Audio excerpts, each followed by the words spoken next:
Have you ever noticed that just one minor bad morning mood can somehow infect your entire day? You know the feeling. You wake up on the wrong side of the bed, feeling kind of grumpy, and honestly, before you even pour your coffee, it's like the whole house has caught your dark cloud.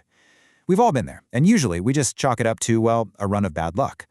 But what if there's actually a predictable, mechanical law at work here? What if that seemingly minor mood is acting as a literal, physical force drawing that bad day right to your doorstep? Okay, let's dive into this. Today, our explainer is focused on a really fascinating piece of source material. It's William Walker Atkinson's turn-of-the-century work, Thought Vibration, or The Law of Attraction in the Thought World. Now, rather than looking at the law of attraction as some mystical, abstract concept, Atkinson actually framed it as a practical, everyday reality. So we're going to completely unpack exactly how his concepts can be applied to the mundane situations we all face every single day, from breakfast table arguments all the way to navigating a stressful workplace. To really understand how to apply this in daily life, let's jump right into Section 1, the unseen spectrum, where thoughts reside. So Atkinson's foundational premise here is that thoughts are not just fleeting, abstract ideas floating around in the ether. He argues they are actual, literal forces. Now, we easily accept physical vibrations, right? Light, heat, sound. Science tells us these are all just varying degrees of vibration. But Atkinson points out this massive, uncharted gap in the vibrational spectrum between, say, the highest rate of sound and the lowest rate of heat. And he argues there is absolutely no reason to suppose this massive gap is just empty. Instead, he says this intermediate space is filled with another world of motion, mental vibrations, or what he calls thought force. Now you might be thinking, well, if it's a real force, why can't I measure it? It's a totally fair question, and Atkinson addresses it directly. His point is pretty simple. Just because we cannot see, hear, weigh, or measure these vibrations right now is absolutely no proof that they don't exist. I mean, think about it. There are light waves our eyes literally cannot register. There are sound waves that no human ear can hear, yet we know insects can hear them, and our modern scientific instruments can catch them. So just because the instrument to measure a thought wave might not be sitting in a laboratory yet, well, that doesn't make the vibration itself any less real. To really hammer this home, think about magnetism. Before we had the instruments to measure magnetism, someone might have totally denied its existence because you can't taste it, you can't smell it, hear it, or see it. Yet this mighty, invisible force can draw hundreds of pounds of solid steel right to it. Atkinson argues that thought waves operate exactly the same way. Every form of vibration requires an instrument to register it, and right now, the human brain acts as the primary instrument emitting and registering these thought waves. Which brings us right into Section 2, the core principle, the magnetism of the mind.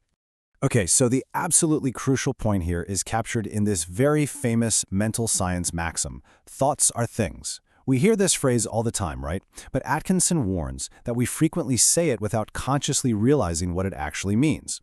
If we fully comprehend the truth back of this statement, everything changes.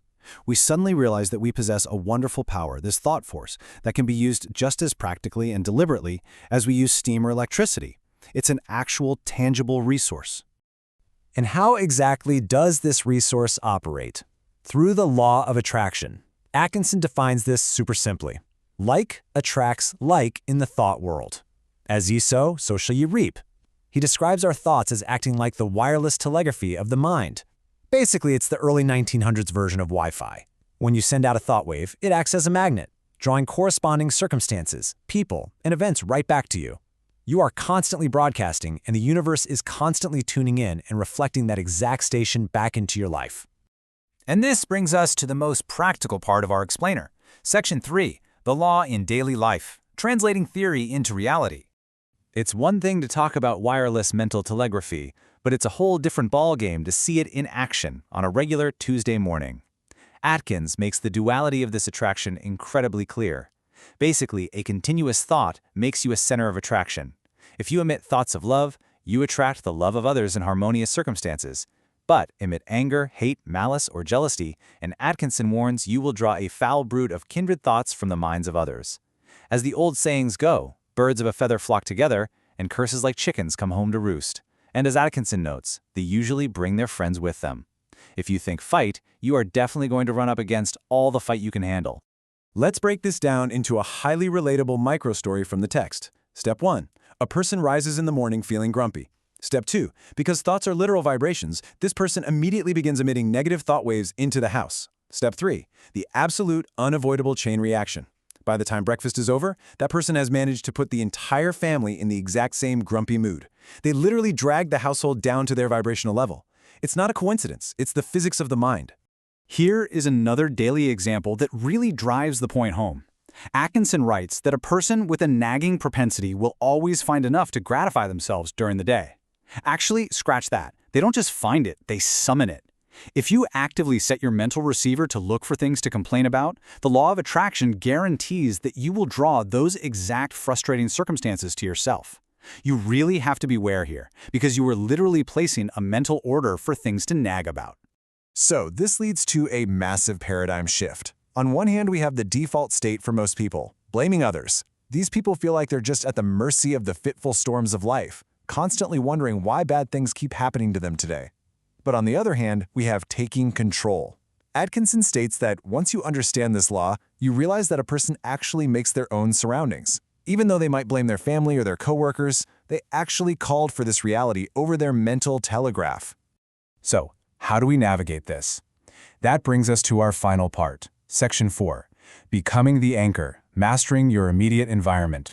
If we're inevitably surrounded by other people's negative thought storms all day, the ultimate solution lies in conscious insulation.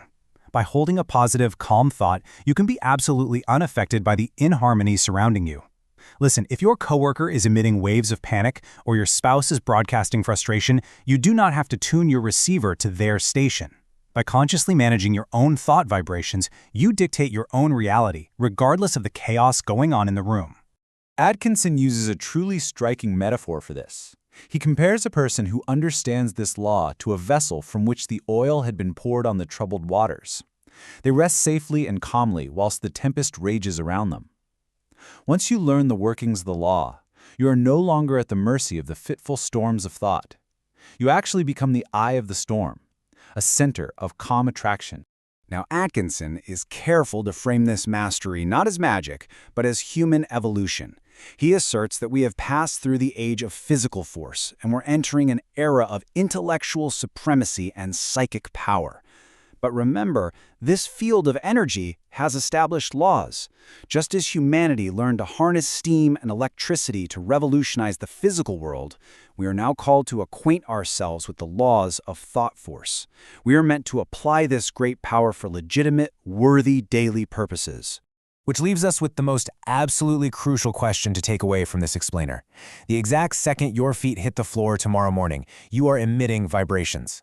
You're either going to be the storm cloud that ruins breakfast or the oil calming the troubled waters of your day. The science of the mind says the choice and the attraction is entirely yours. So what kind of magnet are you going to be tomorrow?